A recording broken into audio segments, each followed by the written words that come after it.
ओइ काले भूत केटा हजुर त फेरि आएको सक्सेस भने मसँग रोज खेल्न मसँग आइज खेलौँ आइज आइज आइज आइज आइज आइज के यति सानो सानो बच्चे बहिनीहरूसँग रोज खेलेको खेल्छस् भने मसँग खेल हिम्मत छ भने आइज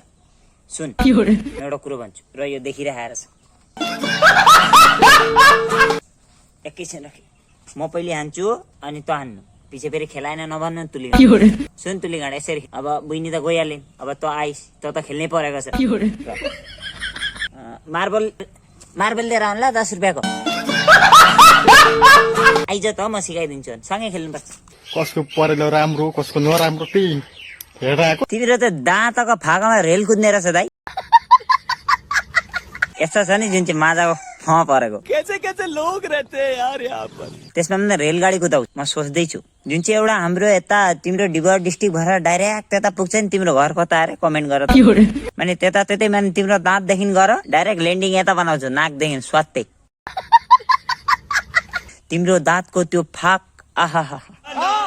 तुले गाडो केही बुझ्यौ नि तिम्रो दाँतको फाक आहा ले बाघ झापड खाएछस् बाघ झापड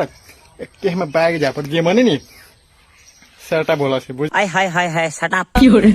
सटाप न सेटअप भन्यो मैले बुझ्नै सकेन तिम्रो ट्रान्सलेट गर त मक फगनु तिम्रो कानको कानफुली आइ हाय हाय हाय हाय सुन्दरी तिमी परम सुन्दरी ओ तिमी सुन्दरा हो बाबु सुन्दरा तिमी सुन्दरा जस्तो कानफुली लगाएर आयो मलाई रोस्ट बेक गर्न म त तिम्रो दाँतको फाकलाई हेरेको हेरे अरु चाहिँ कमेन्टमा छेरेको छेरे मुक्का हाल्छ